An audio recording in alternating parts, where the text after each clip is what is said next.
अच्छा, last time हमने जो total energy of electron revolving around the nucleus of an atom हमने find out किया था, और उसको आज हम आगे कंटिन्यू करेंगे। और आगे कंटिन्यू करते हुए, जैसे मैंने लास्ट टाइम भी बोला था आपको, कि ये जो रिलेशन है टोटल एनर्जी का, दिस बिकम्स वेरी इंपॉर्टेंट, और इस पर्टिकुलर रिलेशन के आगे हमें कंटिन्यू करना है। तो मैंने लास्ट टाइम जो रिलेशन छोड़ा था, जहां पर energy is equals to minus of half K Z E square by R, वहां तक उसको छोड़ने के बाद वहीं से आज हम स्टार्ट कर रहे हैं। तो total energy was minus of half K Z E square by R, लेकिन आर की वैल्यू यानी radius of hydrogen atom, first orbit of hydrogen atom, हमने कैलकुलेट किया था N square H square upon K Z E square 4 pi square M, ये हमने calculate किया था। इसी के आगे कंटिन्यू करेंगे। और अगर नहीं याद है तो क्या फिर से बताऊं कि एनर्जी कैसे निकली थी? No sir. ठीक है। और रेडियस क्लियर है ना? रेडियस हमने कैसे निकाला था?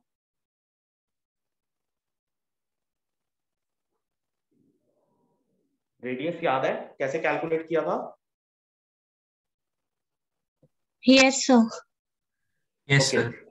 चलो ठीक है। तो आर की वैल्यू को अगर बेटा यहां पर पुट किया जाए तो E total becomes minus of half K Z E square by N square H square upon K Z E square 4 pi square M. और इसको जब आप सिंप्लीफाई करोगे then this becomes minus of 1/2 K square Z square e raised to the power 4 pi square m upon n square h square. This is your total energy. अब इस total energy में हमें एक छोटा सा काम करना है। मुझे ये एनर्जी निकालनी है इन टर्म्स ऑफ, या एनर्जी के रिलेशन से मुझे निकालना है रिलेशन फॉर वेवलेंथ। एक्चुअल में हमने एक बात बोली थी, अगर आपको याद हो, कि bourse theory of hydrogen atom में हमने ये कहा, whenever electron transits from its higher energy level to the lower energy level, it radiates some energy, it emits some energy. वो जो एनर्जी होती है, that energy is in the visible spectrum, ठीक है, या वो हमारे रेडियो स्पेक्ट्रम के अंदर ही होती है, लेकिन डिफरेंट ट्रांजिशन में जो वेवलेंथ होगी वो डिफरेंट होगी। आपने केमिस्ट्री में ये पढ़ा होगा कि स्पेक्ट्रल सीरीज डिफरेंट तरह की, जैसे Lyman series, Balmer, Paschen, Brackett, Pfund, और छठी होती है हम्फ्री। तो ये 6 सीरीज आपने पढ़ी होंगी। तो ये 6 सीरीज का मतलब हुआ कि डिफरेंट लेवल से डिफरेंट लेवल्स तक ट्रांजिशन इलेक्ट्रॉन्स का होता है, और वहां पर किसी ट्रांजिशन में अल्ट्रावायलेट रेज रिलीज होती हैं, किसी ट्रांजिशन के अंदर इंफ्रारेड रेज रिलीज होती हैं, यानी energy equivalent to the wavelength of ultraviolet, equivalent to the wavelength of infrared, या equivalent to the wavelength of visible spectrum भी रिलीज होती है। यानी कि वो जो एनर्जी रिलीज हो रही है उसकी अपनी एक वेवलेंथ है। तो हम इस रिलेशन को वेवलेंथ की टर्म में कन्वर्ट करने की कोशिश करेंगे। इससे पहले कि हम लोग इसको वेवलेंथ की टर्म्स में कन्वर्ट करने की कोशिश करें, इसी रिलेशन को अगर बेटा हम सारी की सारी कांस्टेंट वैल्यूज इसके अंदर पुट कर दें, तो पुट करने के बाद ये जो रिलेशन हमारे पास बनता है, इसको मैं अलग से लिखूंगा क्योंकि ये हमें आगे कंटिन्यू करना है। इसी रिलेशन में अगर सारे के सारे कांस्टेंट्स की वैल्यू पुट कर दी जाए तो ये मुझे मिलता है minus of 2.15 into 10⁻18 upon n square, ठीक है, -18 in fact, and this value is in joules। लेकिन आपने एनर्जी का एक बहुत फेमस रिलेशन पढ़ रखा है, which is minus of 13.6 upon n square electron volt. ये रिलेशन पढ़ा हुआ है? Yes sir. अब ये जो रिलेशन है ये यहीं से निकला। आप सभी कांस्टेंट्स की वैल्यूज पुट करें, सिर्फ n स्क्वायर को छोड़ दें, तो हमें एनर्जी मिलती है जूल्स में। सो this is minus of 2.15 into 10⁻⁻18 now जब आप जूल से इलेक्ट्रॉन वोल्ट में कन्वर्ट करते हो तो क्या कन्वर्जन याद है याद कन्वर्जन कि क्या होता है कन्वर्जन इलेक्ट्रॉन वोल्ट और जूल का? नहीं याद तो लिखो बेटा, इलेक्ट्रॉन वोल्ट और जूल्स का conversion, this is also very important. ठीक है, 1 electron volt is equals to 1.6 into 10 raise to the power minus 19 joules. ठीक है, ये किस में आया था? जूल्स में, और यहां आपने इलेक्ट्रॉन वोल्ट में इसको कन्वर्ट करा, तो आपने क्या कर दिया, इसको डिवाइड कर दिया 1.6 into 10 to the power minus 19 से। ठीक है,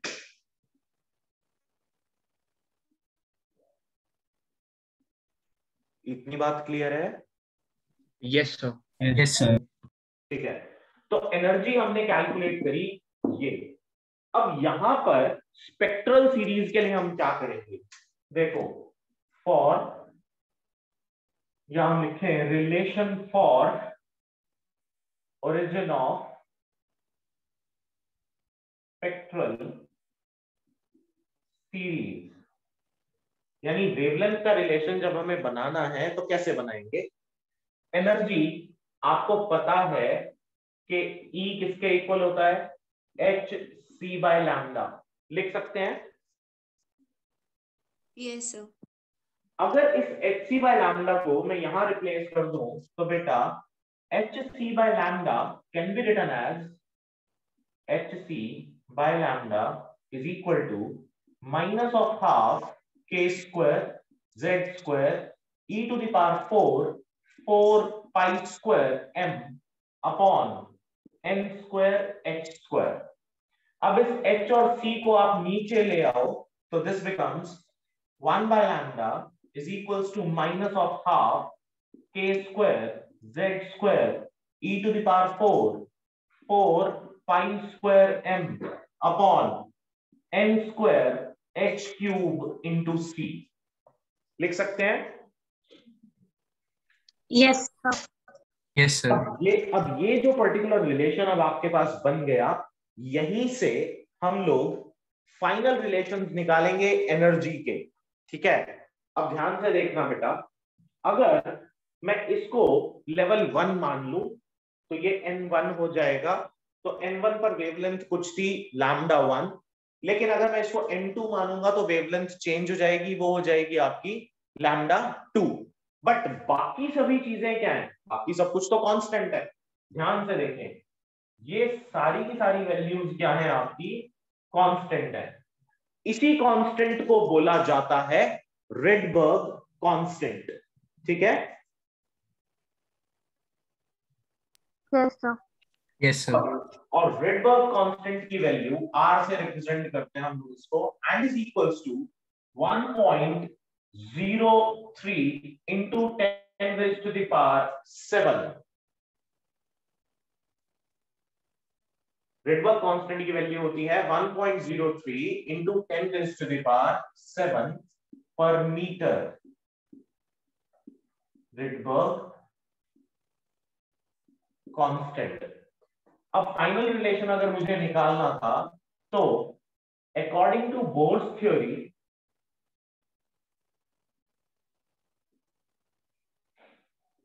हम जानते हैं E किसके इक्वल होगा, या हम ये कहें E2 minus E1 will be equal to h nu, होता है ना?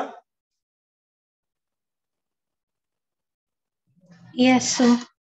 और इसी को आप क्या लिख सकते हो? एच सी बाय लैम्डा, यही लिख सकते थे। Yes sir. और एच सी से आपने इसको क्या कर दिया था? डिवाइड कर दिया था, यानी 1 by lambda will be equal to E2 by H C minus E1 by H C, यानी यही वाला रिलेशन आपके पास मिल रहा है आपको। But this relation is always with the negative sign. ठीक है, अब क्योंकि ये नेगेटिव साइन के साथ है तो जब आप E1 निकालेंगे, या हाँ, E1 की वैल्यू जब आप निकालते हो यहां पर, तो यानी N1 जब आप लेते हो तो वो नेगेटिव है, N2 क्या है, भी नेगेटिव होगा। तो ये रिलेशन फाइनली आपको ऐसा दिखेगा 1 by lambda is equal to 1 by lambda is equal to R 1 upon N1 square minus 1 upon N2 square, where N1 and N2 are the different levels from which the electron is making transition. ठीक है? Yes, sir. इसको बेटा जब आप लिखने की कोशिश करोगे यहाँ पर, यानी E की वैल्यू ये थी आपकी, जब आप E1 निकालोगे तो ये E1 आपके पास नेगेटिव आएगा, E2 भी आपके पास नेगेटिव आएगा, तो नेगेटिव साइन कंपेंसेट हो जाएगा बीच वाला, तो अल्टीमेटली क्या हो जाएगा, ये E1 minus E2 and finally we have the relation E2 by HC minus E1 by HC, यही होगा ना? Yes, sir. तो ये रिलेशन सबको क्लियर है, इसमें तो किसी को कोई डाउट नहीं है? नो सर, कोई डाउट नहीं। अच्छा, अब एक बात, जब हम ट्रांजिशन की बात कर रहे हैं तो ट्रांजिशन कैसे, या स्पेक्ट्रल सीरीज की बात कर रहे हैं तो स्पेक्ट्रल सीरीज को आप किस तरीके से डायग्रामेटिकली आप उसको शो कर सकते हो। मान लिया कि ये मेरे पास डिफरेंट लेवल्स हैं,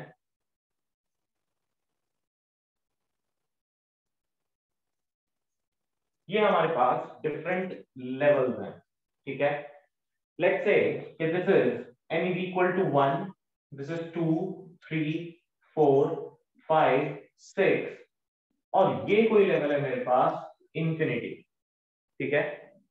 अगर हम ये कहें कि इलेक्ट्रॉन जंप करता है from any higher energy level to level 1, finally वो कहां पर आ रहा है, 1 पर आ रहा है, यानी हाईएस्ट एनर्जी लेवल से वो जंप करके कहां आता है, 1 पर आता है। तो ऐसे सर आप म्यूट हो गए हो।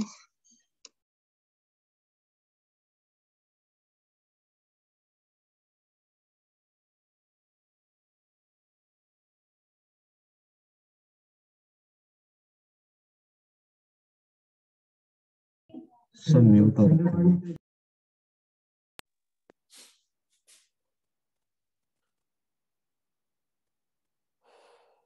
बेटा when electron is making transition from higher energy level to the level 1, तो ये कौन सी सीरीज होती है?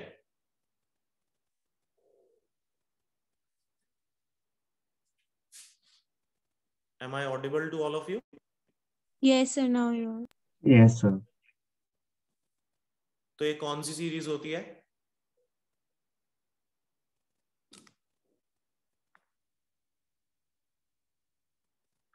This is Lyman series. This is Lyman series. Lyman series के लिए आपका जो रिलेशन होगा वो कुछ बेटा ऐसे लिखा जाएगा,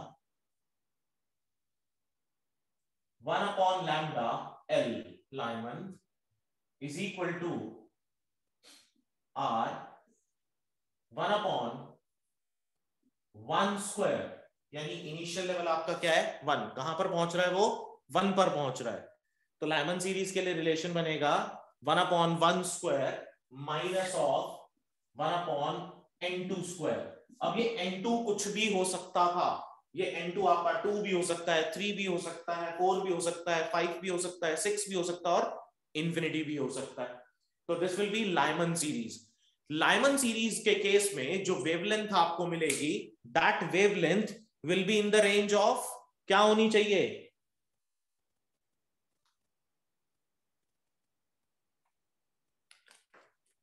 कौन सी रेंज की आपको वेवलेंथ मिलती है यहां पर बेटा, यूवी रेडिएशंस। ये वेवलेंथ किस में आएगी, यूवी रेंज के अंदर आएगी। अगर इलेक्ट्रॉन जंप करे from its any higher energy level to n equal to 2 पर, यानी वो इंफिनिटी से किसी भी एक लेवल 2 पर अगर आकर फॉल करे, कहीं से भी 2 पर आकर फॉल करे, ये कहलाती है बाल्मर सीरीज।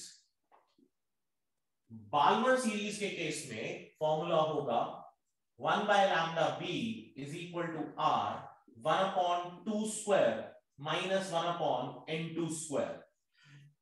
अब जब हमने बोला 2 स्क्वायर तो ये इसकी फाइनल रेंज है जहां पर वो आके फॉल करेगा, लेकिन कहीं से भी फॉल कर सकता है। n इक्वल टू इंफिनिटी से लेके n इक्वल टू 2 पर ही आकर फॉल करेगा, 2 से नीचे नहीं आएगा। तो इस रेंज में फॉल करने वाले सभी इलेक्ट्रॉन्स जो रेडिएशंस एमिट करेंगे, those radiations are always in the range of visible spectrum. ये हमें मिलता है विजिबल स्पेक्ट्रम में, यानी हमारी विजिबल लाइट की रेंज में। लेकिन अगर हम कहें कि वो n इक्वल टू 3 पर फॉल करे,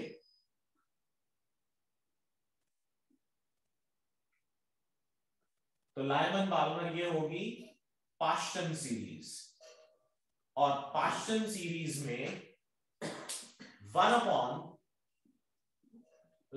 p is equals to r 1/3 square minus 1/n2 square. Now this n2 is anything starting from infinity up to 4, और यहां जो रेंज आपको मिलती है वो होती है इंफ्रारेड रेंज, यानी जो लाइट मिलेगी उसकी वेवलेंथ होगी या जो एनर्जी मिलेगी वो इंफ्रारेड की रेंज में होगी। ठीक है? Yes sir. इसके बाद मैक्सिमम सारी इंफ्रारेड रेंज के अंदर ही आती हैं। ठीक है? 4 के केस में अब ये लायमन बाल्मर पाश्चन ब्रैकेट के साथ क्या होगा, ये बाल्मर था, अगला है bracket 1/λ br is equals to r 1/4 square minus 1/n2 square। Again ये इंफ्रारेड रेंज में आएगा। उससे अगला होगा फंड और लास्ट होगा हम्फ्री। तो फंड के लिए this will be 1/5 square minus of 1/n square, और हम्फ्री के लिए 1/6 square minus of 1/n2 square. ठीक है बेटा? Yes sir. और ये हमेशा इंफ्रारेड रेंज में ही मिलेंगे आपको। तो याद रखना है, पहला यूवी में है, दूसरा विजिबल में है, उसके बाद सारे इंफ्रारेड में है। So this topic is very important, क्योंकि यहां से हर साल जब मैं बोल रहा हूं हर साल, तो आप चाहे पिछले सालों के कितने भी पेपर उठा के देख लें, you will have at least 1 question out of this particular topic. और इस पर्टिकुलर टॉपिक से आने वाला क्वेश्चन किस तरीके से पुट अप किया जाता है, वो अभी एक क्वेश्चन भी आपको सॉल्व करवाऊंगा, एक क्वेश्चन अभी आपके साथ डिस्कस करेंगे। हाल फिलहाल इस टॉपिक को 2 मिनट लगा के ध्यान से देखें, whatever is written on the board, is it okay with you, या आपको कोई डाउट है, कुछ पूछना है?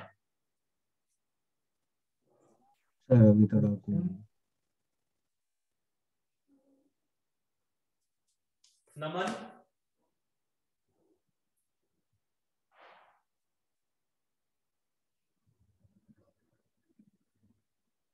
नमन क्लियर है?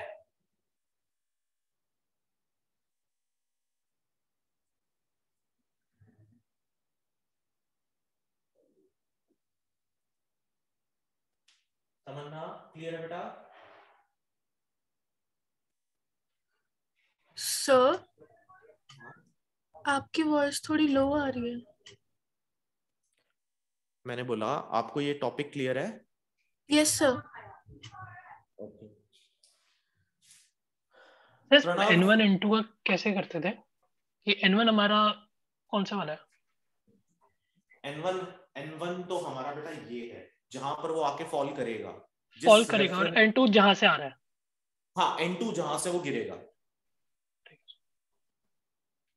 ठीक है? क्लियर है बेटा? Yes sir. ओके। अच्छा बेटा, कोई स्क्रीनशॉट ले सकता है क्या? मैं स्क्रीनशॉट नहीं ले पा रहा हूँ आज फिर। यस सर ले लिया। यस सर ले लिया। चलो ठीक है, बोर्ड क्लियर कर दूं? Yes sir. So these are the different energy levels of hydrogen atom. अच्छा, इससे पहले कि हम लोग न्यूमेरिकल पे जाएं। दो डेफिनेशंस और हैं जो कि बहुत इंपॉर्टेंट है, मुझे लगता है कि वो डेफिनेशंस भी यहां लिखवाई जानी चाहिए। लिखो जरा, एक्साइटेशन पोटेंशियल, सबसे पहले लिखो excitation potential.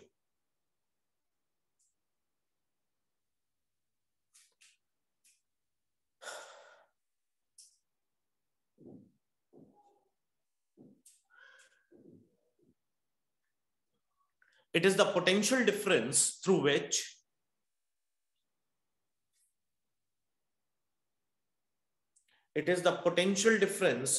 which an electron in an atom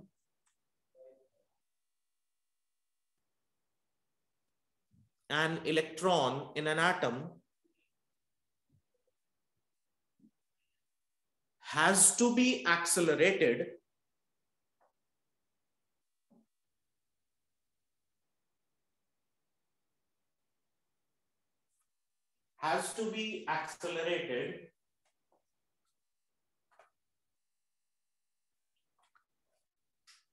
so as to excite it from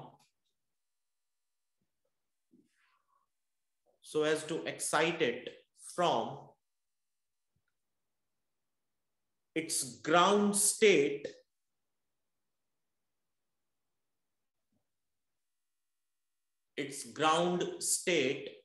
to the given excited state. Its ground state to the given excited state.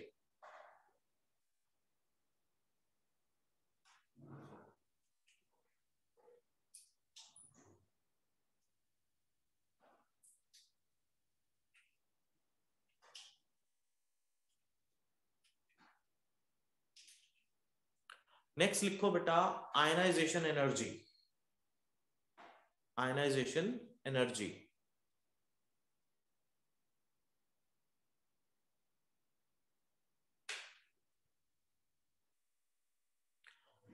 it is the energy required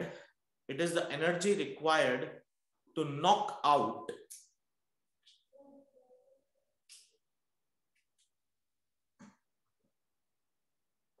an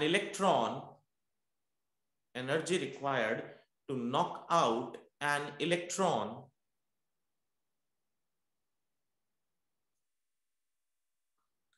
completely out of the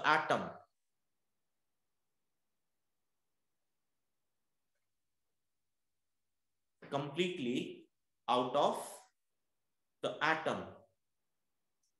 Or in other words, it can also be defined as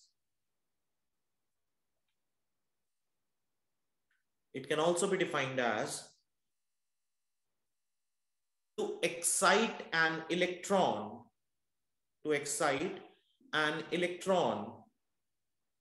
from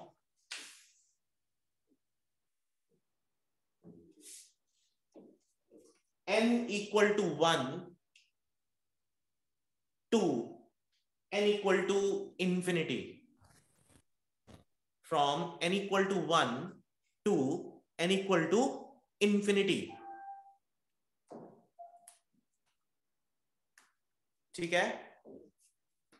Yes, sir. Yes, sir. ठीक, board clear कर दूं? Yes, sir. Yes sir.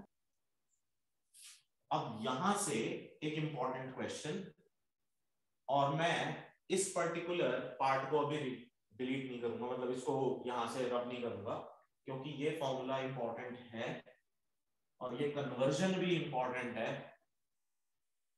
आपको ये conversion use करनी पड़ सकती है कभी कभी।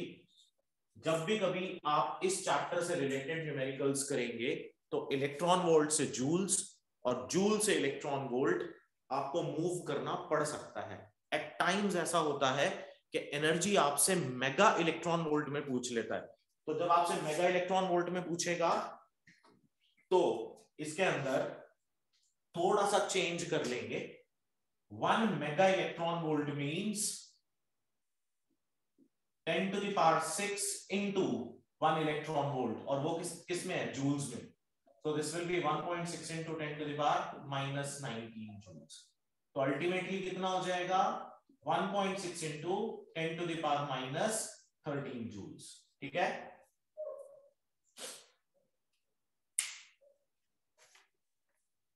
ठीक है बेटा? Yes, sir.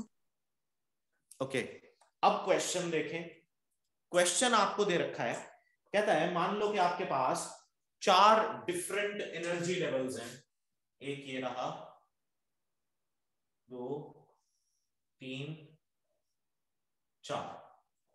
n equal to 1, n equal to 2, n equal to 3 and n is equal to 4. अब इन 4 डिफरेंट एनर्जी लेवल्स की वैल्यूज भी दे रखी हैं आपको. ये है आपके पास 0 इलेक्ट्रॉन वोल्ट, ये है आपके पास -2 इलेक्ट्रॉन वोल्ट, ये है आपके पास -4.5 इलेक्ट्रॉन वोल्ट, और ये है आपके पास -10 इलेक्ट्रॉन वोल्ट. और यहां पर इलेक्ट्रॉन्स का या एटम का ट्रांजिशन दे रखा है उसने. और ट्रांजिशंस जो दे रखे हैं उसमें पहला ट्रांजिशन है 4 से 3 पर आता है, दूसरा ट्रांजिशन है कि वो 4 से 2 पर आता है, तीसरा ट्रांजिशन ये हुआ, और चौथा जो ट्रांजिशन है वो ये है D.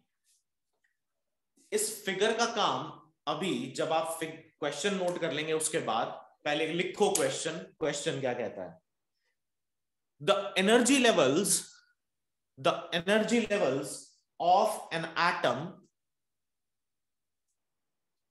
are shown in the figure. The energy levels of an atom are shown in the figure. Which one of them will result in the transition of a photon?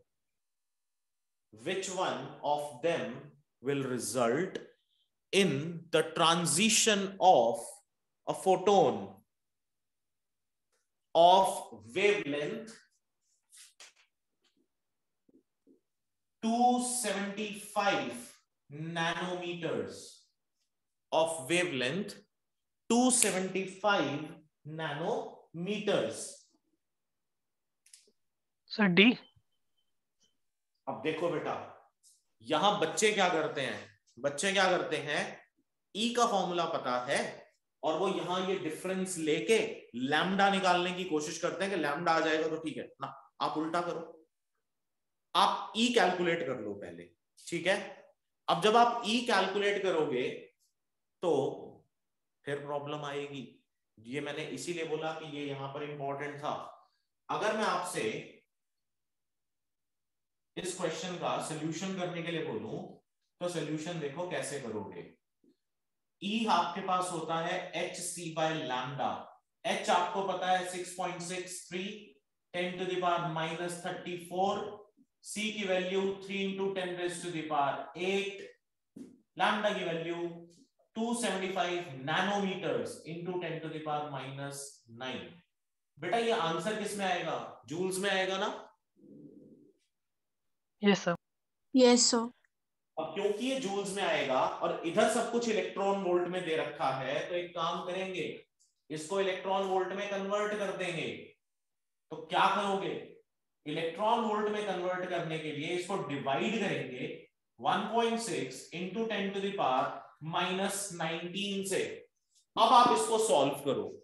जब आप इसको सॉल्व करते हो तो एनर्जी आपके पास आती है 4.5 electron volt. तो ये एनर्जी 4.5 इलेक्ट्रॉन वोल्ट कहां देखने को मिलेगी? ट्रांजिशन बी में देखने को मिलेगी. बाकी कहीं पर भी 4.5 इलेक्ट्रॉन वोल्ट का डिफरेंस आपको दिखाई नहीं दे रहा. ठीक है? Yes, sir. Yes, sir. So the answer is B. ठीक है? तो इसको इस तरीके से करने की कोशिश करनी है। अगर उल्टा करने की कोशिश करोगे तो फंस जाओगे बेटा, फिर तो हर ट्रांजिशन के लिए सॉल्व कर करके देखना पड़ेगा, तो 4 सोल्यूशन करने पड़ेंगे। तो उल्टा करो, आप इसको ई ही निकाल लो इसका सबसे पहले, तो यहां डिफरेंस दिख जाएगा आपको। ठीक है? Yes sir. Yes, sir. ये क्वेश्चन लगातार आया हुआ है पेपर में ऑल्टरनेटिव ईयर्स के अंदर। अब ऑल्टरनेटिव ईयर्स में मैंने बोला कि यहां पर ये पर्टिकुलर क्वेश्चन यानी इन वैल्यूज के साथ, बट डिफरेंट वैल्यूज के साथ तो हर साल आता है ये वाला क्वेश्चन। तो ये क्वेश्चन आपके पास एक 3 मार्क्स का न्यूमेरिकल, आप ये मान के चलेंगे आपके पेपर में शॉर्ट होता ही होता है, वन और इन अनदर फॉर्म। हो सकता है कि वो आपसे ये कहे यहां पर कि अच्छा, एक और इंपॉर्टेंट बात, जब लैंग्वेज पढ़ते हैं क्वेश्चन की, अगर वो कहे first member of Lyman series, तो what is the meaning of first member of Lyman series?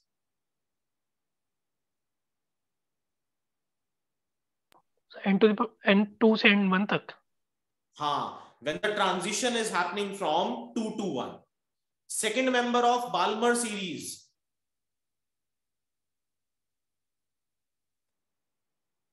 Four से 2 तक। n3 से n2 तक। सेकंड मेंबर ऑफ बाल्मर अच्छा सीरीज, सॉरी, हाँ 4 से 2, मैं फर्स्ट कर दिया था। यस 4 से 2 तक। ठीक है? फर्स्ट मेंबर ऑफ लाइमन 2 से 1 तक, सेकंड मेंबर ऑफ लाइमन 3 से 1 तक। तो ये इस तरीके से देखेंगे, इसीलिए मैंने ये जो आपको यहां पर स्पेक्ट्रम में लाइंस बना के दिखाई हैं, आप हर बार रफ में एक बार ही बना के देख लेंगे, आपको ये पता होना चाहिए कि लाइमन बाल्मर पास्चन का फॉर्मूला क्या है। ठीक है? Yes, sir. ठीक है, तो ये कुछ इंपॉर्टेंट बातें थी एनर्जी से रिलेटेड, एनर्जी ऑफ और the spectrum of hydrogen atom. तो इस तरह के क्वेश्चन सॉल्व हो जाएंगे बेटा, कर लेंगे। Yes, sir. Yes, sir. तो एग्जामिनेशन पॉइंट ऑफ व्यू से लाइमन बाल्मर सीरीज के क्वेश्चंस और इसके क्वेश्चंस इंपॉर्टेंट हैं। Now the next important topic is, यहां से अब आपका स्टार्ट हो जाएगा nuclei and how we can calculate the size of nucleus. Board clear कर दूं? Yes, sir.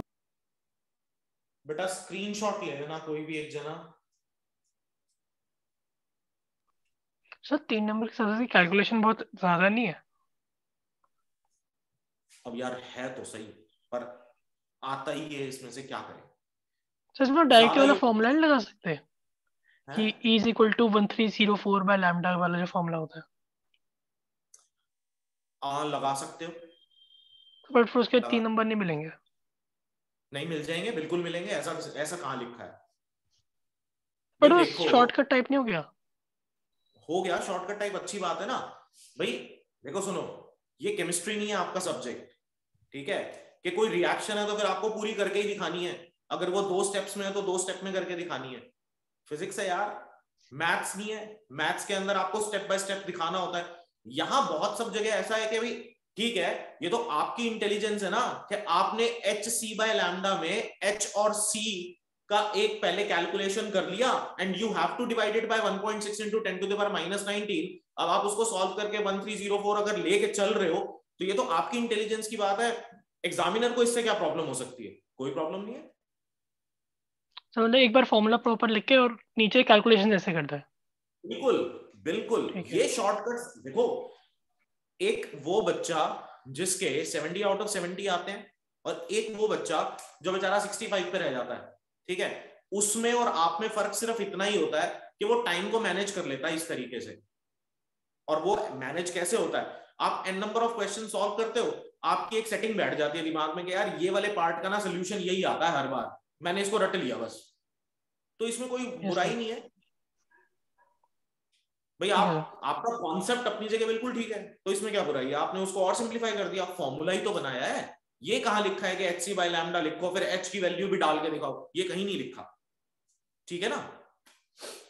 Yes sir. तो बाकी लोग भी इस बात को थोड़ा सा ध्यान से सुने, ठीक है? कि अगर ये एक वैलिड पॉइंट है, इसमें आपके कोई मार्क्स नहीं कटेंगे बेटा, कि E is equal to H C by lambda, ये आपको आंसर देगा जूल्स के अंदर। आप इसको डिवाइड भी करते हो तो एच सी लैम्डा अपनी जगह, और आपने यहां पर इसको 1.6 इंटू 10⁻⁻19 से मल्टीप्लाई भी करा। अब आपको निकालना, वेवलेंथ ही वेरी कर सकता है ना, यहाँ पे एच भी कांस्टेंट है, सी भी कांस्टेंट है, ये भी कांस्टेंट है। आपने इस कांस्टेंट की वैल्यू पहले से कैलकुलेट करके रख ली है, तो इसमें तो कोई बुराई नहीं है, बिल्कुल ठीक है, मार्क्स नहीं कटेंगे इसके। ठीक है? Yes, sir. Yes, sir. चलो ठीक, तो स्क्रीनशॉट ले लिया ना किसी एक जने ने? Yes, sir. Yes, sir. Yes, sir. चलो ठीक है, तो नेक्स्ट टॉपिक है बेटा साइज ऑफ न्यूक्लियस।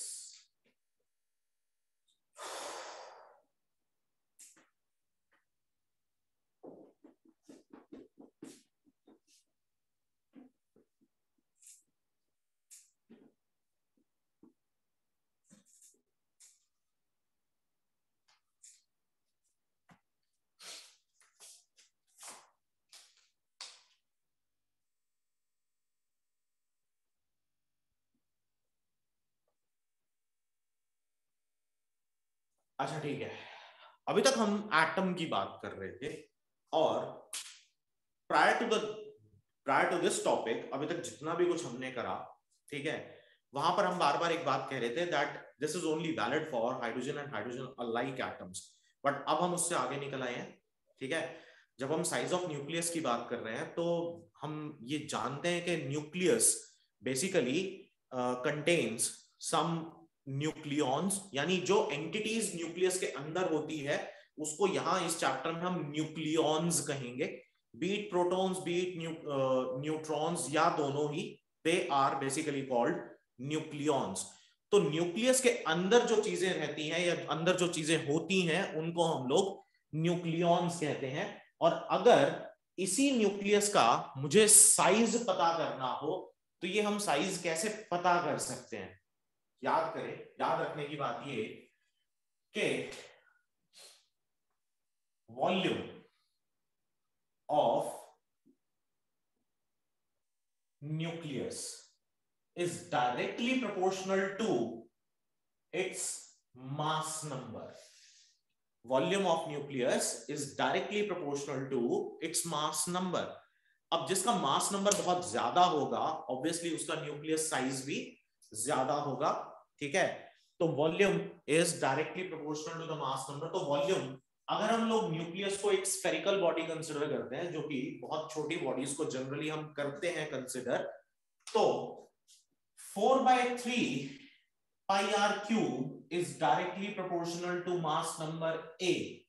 इसको आप ऐसा भी लिख सकते हो, r cube is directly proportional to 3/4 pi A, और अगर लिखना चाहे तो ऐसा भी लिख सकते हैं बेटा 3/4 pi into A की होल पावर 1/3 लिख सकते हैं ऐसा? Yes sir. और अगर हम लोग इस पर्टिकुलर प्रोपोर्शनैलिटी कांस्टेंट को यहां से रिमूव कर दे तो r is equals to k times of 3/4 pi whole power 1/3 into a raised to the power 1/3. Now this constant k into 3/4 pi whole 1/3 is represented by r naught into a raised to the power 1/3. Now this r naught is a constant, और इस r naught की जो value होती है this is 1.2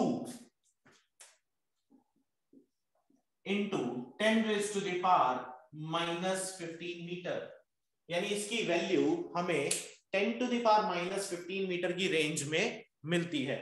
तो अगर हम radius of nucleus की बात करें तो दैट विल बी मोर और less in the range of 10 to the power -15 metres. ठीक है? Yes sir. अब इसी पर्टिकुलर टॉपिक को एक और तरीके से आज से कुछ 6-7 साल पहले एक क्वेश्चन सीबीएसई ने बना दिया, ठीक है, although this was not given in most of the books, but उसके बाद आने लगा बुक्स के अंदर भी। एक क्वेश्चन उन्होंने पूछ लिया, ठीक है, prove that the density of nucleus is independent of mass number. ठीक है, अब ये कैसे करें? देखो, हमने ये जो रिलेशन बनाया, इसी रिलेशन की कॉन्टिन्यूटी में अगर चला जाए तो डेंसिटी ऑफ न्यूक्लियस कैसे कैलकुलेट किया जा सकता है? न्यूक्लियस की अगर हम डेंसिटी कैलकुलेट करने लगे बेटा, तो डेंसिटी जनरली हमें क्या मिलती है? मास पर यूनिट वॉल्यूम। हम डेंसिटी को जनरली कैसे लिखते हैं? मास पर यूनिट वॉल्यूम। तो डेंसिटी होती है मास पर यूनिट वॉल्यूम। अब मास को हम रिप्रेजेंट करते हैं किससे? मास नंबर से, ठीक है। तो अगर मैं मास नंबर को यहां लिखूं A, और वॉल्यूम कितना होगा? 4/3 पाई आर क्यूब। ऑब्वियसली ये 3 नीचे से ऊपर चला जाएगा, तो डेंसिटी हमारे पास बच गई 3A अपॉन 4 पाई। आर तो ऑलरेडी कैलकुलेटेड है, ये रहा। तो आर क्यूब की जगह हम लिखेंगे R naught into A raise to the power 1/3 का होल क्यूब। तो finally density is equals to 3A upon 4 pi R naught cube into A से ए कैंसिल आउट हो गया। So this is 3 upon 4 pi R naught cube. तो density एक constant value आ गई आपके पास and is independent of the mass number, ठीक है। Yes sir. और इसको अगर हम कैलकुलेट करते हैं जनरल टर्म्स के अंदर, तो ये वैल्यू आती है बेटा 2.29 into 10 to the power 17।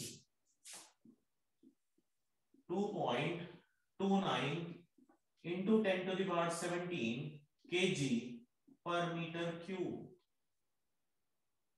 This is the nuclear density or the density of nucleus.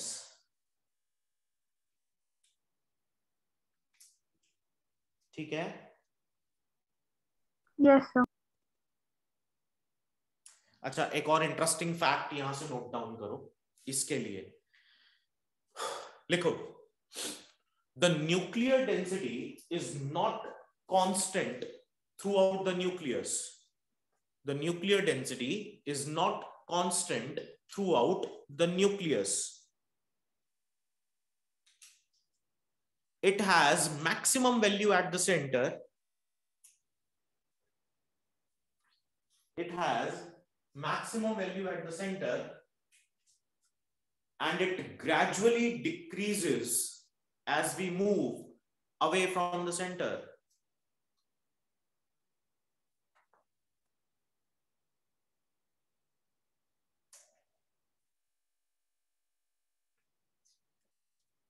And decreases gradually as we move away from the center.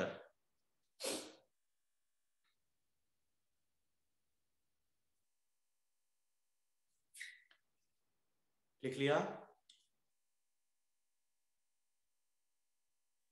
Yes, sir. अच्छा, इसके बाद है 2-3 बहुत सिंपल चीजें, मान के चल रहा हूं कि आपको आती हैं, जैसे what are isotopes, what are isobars and what are isotones.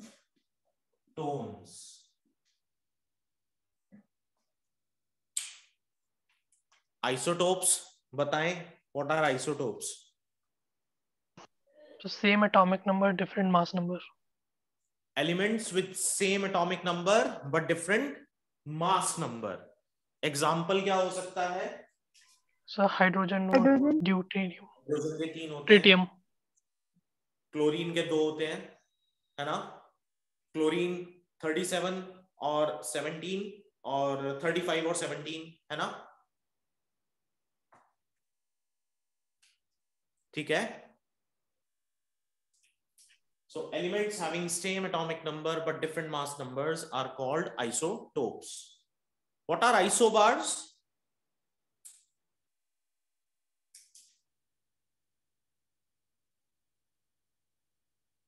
Isobars क्या होते हैं? So Same different mass number, atomic different atomic number. mass number.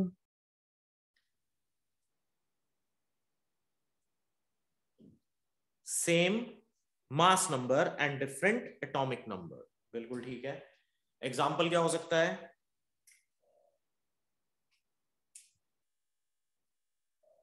तो पोटेशियम, जर्मेनियम और सेलेनियम हो सकता है. ठीक है. yes sir. आर्गन और कैल्शियम हो सकता है. आयरन और निकल हो सकता है. ठीक है.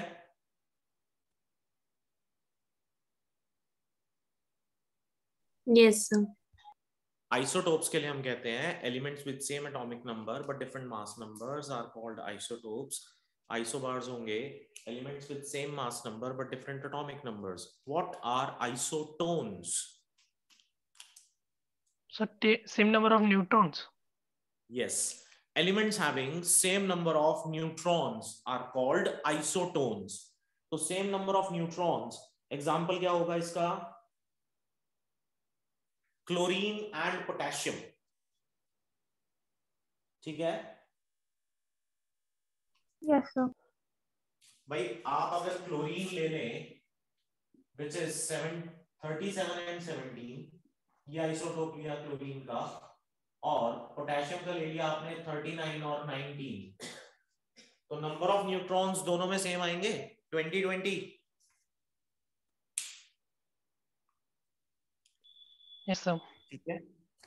तो ये दोनों तो क्या वो कहलाएंगे ड्यूट्रियम और आपके? हीलियम भी ले सकते हैं. हाँ ले सकते हैं. एग्जांपल्स हैं, अलग अलग हो सकते हैं, बिल्कुल ले सकते हैं. ठीक है बेटा.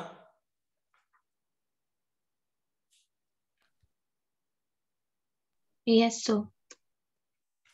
ओके चलो नेक्स्ट इंपॉर्टेंट टॉपिक है. इस चैप्टर में दो टॉपिक्स और इंपॉर्टेंट है. एक है आपका रेडियो एक्टिविटी. अब रेडियो एक्टिविटी डायरेक्टली देखा जाए तो आपके सिलेबस के अंदर लिखा नहीं हुआ. ठीक है. तो बट फिर भी करना जरूरी है. कुछ नहीं पता क्या दे देते हैं क्या नहीं देते हैं. दूसरी तरफ बाइंडिंग एनर्जी लिखा है, मास डिफेक्ट नहीं लिखा. तो बिना मास डिफेक्ट के बाइंडिंग एनर्जी समझाना इज डिफिकल्ट. तो मास डिफेक्ट करना पड़ेगा. यानी कि हमें दो टॉपिक्स और करने हैं, बाइंडिंग एनर्जी और रेडियो एक्टिविटी. ठीक है. लिखो रेडियो एक्टिविटी.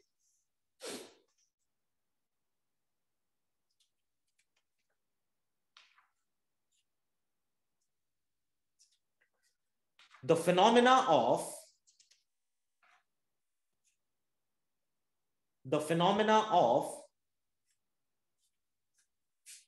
अच्छा एक बार इसका स्क्रीनशॉट ले लेना बेटा.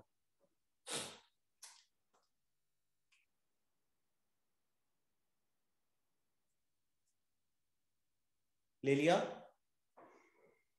Yes sir. Yes, sir. लिखो the phenomena of spontaneous emission of radiation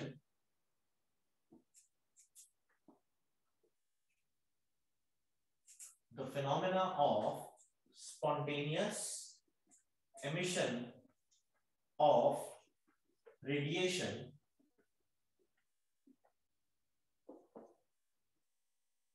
from the nucleus of an atom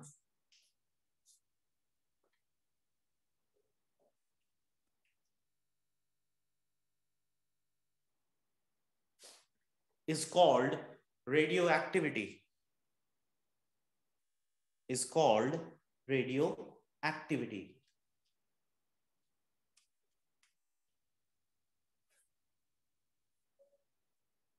The radiations emitted by a radioactive body, the radiations emitted by radioactive body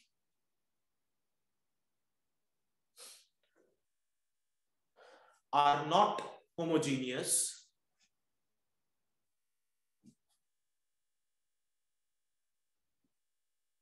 are not homogeneous but consist of three distinct types,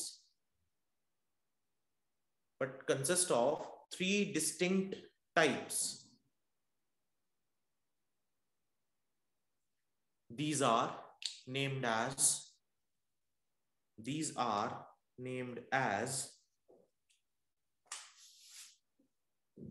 alpha,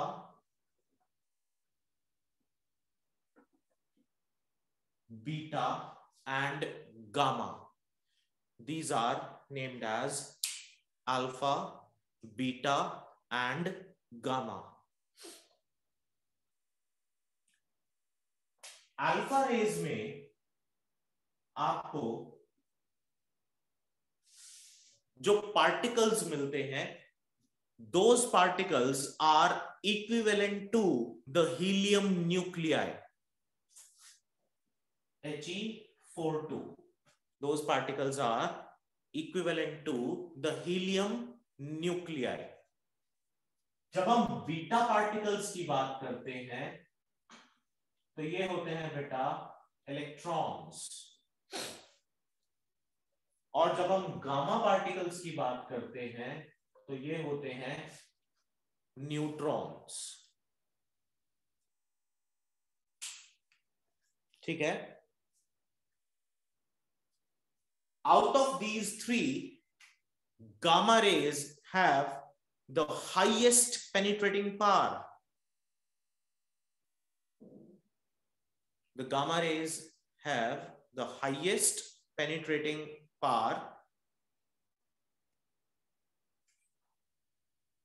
and they penetrate even lead up to 60 centimeters.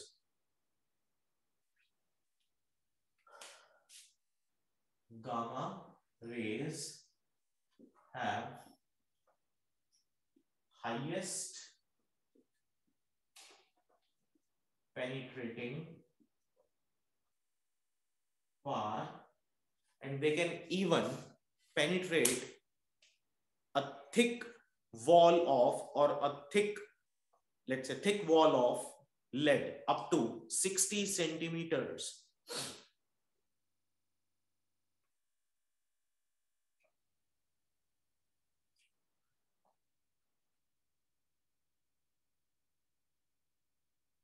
ठीक है।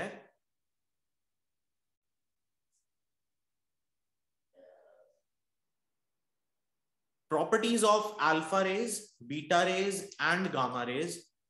These properties you have to study, you have to read these properties from your textbook. और gamma rays की एक property जैसे कि मैंने बताया, which makes it different from the other two alpha and beta rays. So this is one of the very most important property of gamma rays. अगर हम वैसे बात करें तो अल्फा रेज की स्मॉलेस्ट पेनिट्रेटिंग पावर होती है, ठीक है, गामा रेज की हाईएस्ट पेनिट्रेटिंग पावर होती है, तो बीटा की पेनिट्रेटिंग पावर इन बिटवीन होगी, ठीक है। और mass of beta particle increases with velocity. ये कुछ इनकी प्रॉपर्टीज हैं, आप इन प्रॉपर्टीज को एक बार पढ़ेंगे। और अदरवाइज वो जो मैंने आपको एक एटम्स का एक पीपीटी भेजा है और पीडीएफ भेजा है, उसके अंदर भी आप इसकी प्रॉपर्टीज को एक बार पढ़ सकते हो। There is nothing different in it, वही बस एक कंपैरिजन है, तो कंपैरिजन फॉर्म में आप एक बार पढ़ लेंगे, that will be more than enough. जो इंपॉर्टेंट टॉपिक है रेडियो एक्टिविटी में वो है बेटा सबसे पहले radio active displacement law. Radio active displacement law, और इस रेडियो एक्टिव डिस्प्लेसमेंट लॉ को सोडी-फेजान्स डिस्प्लेसमेंट लॉ भी कहा जाता है। Soddy Fajans displacement law. तो क्या कहता है Soddy Fajans displacement law? Soddy Fajans displacement law ये कहता है, इनफैक्ट ये हमें बताता है alpha decay, beta decay and gamma decay of a specific atom या कोई एक nuclei which is basically under decay और वो स्पॉन्टेनियसली कुछ रेडिएशंस एमिट कर रहा है। ऐसा कौन से वाले न्यूक्लियस करते हैं? जो हेवी न्यूक्लियाइज होते हैं वही इस तरह की रेडियो एक्टिविटी स्पॉन्टेनियसली हमें शो करते हैं, ठीक है। अदरवाइज किसी भी एक एटम के न्यूक्लियस के अंदर से अगर हम अल्फा पार्टिकल निकालना चाहते हैं then we have to bombard it with some neutrons और some highly accelerated alpha particles, या हम लोग किसी और चीज के साथ उसको बॉम्बार्ड कराएं, तब जाके हम उसके अंदर से कुछ ना कुछ निकाल सकते हैं। अदरवाइज अपने आप से अगर कोई न्यूक्लियस डिके हो रहा है तो it means that nucleus is highly unstable. अब स्टेबिलिटी और अनस्टेबिलिटी की बात क्या हुई? जनरली आप न्यूट्रॉन टू प्रोटॉन रेशो देख के ये पता लगा सकते हैं। अगर न्यूट्रॉन टू प्रोटॉन रेशो 1.15 से ऊपर चली जाए, ठीक है, यानी न्यूट्रॉन ज्यादा हो गए और प्रोटॉन्स कंपैरेटिवली कम हो गए और ये रेशो 1.15 से इंक्रीज कर जाती है, then the nuclei is bound to have some radioactive effect in it और वो स्पॉन्टेनियसली डिसइंटीग्रेट होना शुरू हो जाता है। तो अगर हम किसी एटम के अंदर देखते हैं कि भाई उसके अंदर there is some decay is going on और वहां से कुछ पार्टिकल्स रिलीज होते हैं, तो हम पहले बात करेंगे अल्फा की, फिर बात करेंगे बीटा की, फिर बात करेंगे गामा की। तो सोडी-फेजान डिस्प्लेसमेंट लॉ हमें ये कहता है कि अगर अल्फा डीके हो रहा हो, फॉर अल्फा डीके इनफैक्ट, तो लेट्स से कि मेरे पास एक एलिमेंट है ए जिसका मास, या हम कहें एक एलिमेंट है एक्स जिसका मास नंबर है ए और उसका एटॉमिक नंबर है Z. Let's say this particle goes into alpha decay। अब अल्फा डीके होने का मतलब ये है कि वो एक हीलियम के न्यूक्लियाई के जैसा एक पार्टिकल अपने थ्रू रिलीज कराएगा, यानी एक न्यूक्लियस में से He42 न्यूक्लियाई बाहर निकल आए, यानी a nuclei which is equivalent to the helium वो बाहर निकल आए। तो उसके एलिमेंट के मास नंबर पे और एटॉमिक नंबर पे क्या फर्क पड़ेगा? It's atomic number will be reduced by 2 and its mass number will be reduced by 4, ठीक है।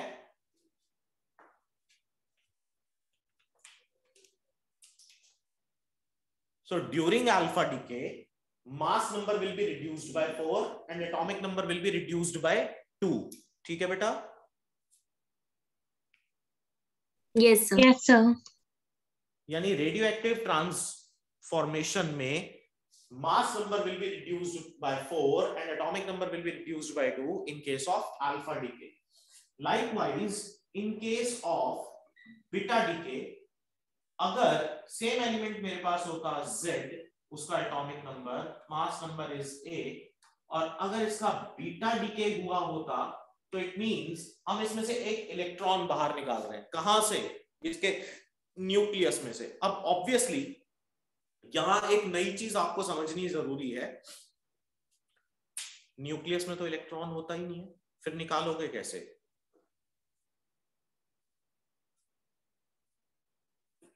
बताओ। वो कन्वर्ट हो जाता है ना। यहां एक नई टर्म आती है, इसे हम कहते हैं annihilation of matter. Annihilation of matter, मान लिया कि आपने एक न्यूट्रॉन का भी क्या कर दिया, डिवीजन कर दिया, आपने न्यूट्रॉन को भी तोड़ दिया और आप उसमें से एक इलेक्ट्रॉन के बराबर चार्ज और मास बाहर निकाल रहे हो। तो इसका मतलब ये हुआ न्यूट्रॉन न्यूट्रल होता है तो it is possible to have two parts of neutrons, जिसमें से एक पार्ट इक्वली चार्ज्ड हो, दूसरा पार्ट उससे ऑपोजिटली चार्ज्ड हो और उसका कुछ मास हो। तो यानी हमने एक स्मॉल सैंपल उसमें से निकाला which is equivalent to the electron. इसका मतलब जब भी कभी कोई मैटर क्रिएट होगा तो उसका एंटी मैटर साथ क्रिएट होगा। क्लियर है? यस। ठीक है। अगर मैटर क्रिएट हम करते हैं वहां से तो electron, protons, these are basically the subatomic particles, and subatomic particles हैं। Atom is the smallest indivisible particle of matter, Dalton ने कहा था। इंडिविजिबल बोला था उसने, लेकिन बाद में हमने उसके सब डिविजन्स देख लिए, ठीक है। फिर किसी ने ये कहा कि भाई ये फर्दर डिवाइड नहीं हो सकते, लेकिन हमने फिर देखा कि इलेक्ट्रॉन, प्रोटॉन, न्यूट्रॉन को आप क्वार्क्स में डिवाइड कर सकते हो, क्वार्क्स के भी सब क्वार्क्स हो सकते हैं, तो subdivided, subdivision can be done up to any level. और अब तो वो लेवल बहुत ज्यादा मतलब एडवांस लेवल तक पहुंच चुका है, जहां पर अब हमें हिग्स बोसोन के बारे में भी पता है, ठीक है। तो कहने का मतलब जो हमारे पास मैटर अगर हम क्रिएट कराना चाहते हैं बाय सम प्रोसेस, तो according to the concept of annihilation of matter, whenever a matter is created, its antimatter is created with it also. तो यानी अगर एक इलेक्ट्रॉन आपने निकाला विच इज नेगेटिवली चार्ज्ड, तो उसी के बराबर एक पॉजिटिव चार्ज भी वहां पर क्रिएट होगा, क्योंकि जब भी कभी उनका रिकंसिलिएशन होगा तो वो वापस किस में कन्वर्ट हो जाएंगे, एक न्यूट्रॉन में कन्वर्ट हो जाएंगे। तो यहां से हमने एक इलेक्ट्रॉन बाहर निकाल लेना है, और जैसे ही एक इलेक्ट्रॉन आप यहां से बाहर निकालते हो, तो जो आपका सैंपल है इसका मास नंबर तो उतना ही रहता है, बट इसका एटॉमिक नंबर 1 से इंक्रीज कर जाता है। अब देखो जरा वापस, the total charge remains constant, electrostatics में पढ़ा था, चार्ज रिमेन्स कंजर्व्ड, ठीक है।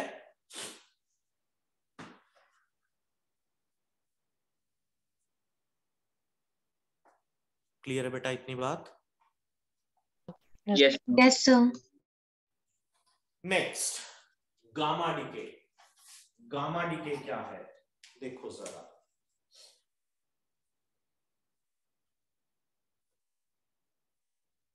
अगर कोई एक element X with its atomic number Z, mass number A, और उसका गामा डीके करा दिया जाए, तो हमने बोला क्या निकलेगा, न्यूट्रॉन निकलेगा। तो इसके एटॉमिक नंबर पर कोई भी फर्क नहीं पड़ा, but its mass number will be reduced by 1, ठीक है।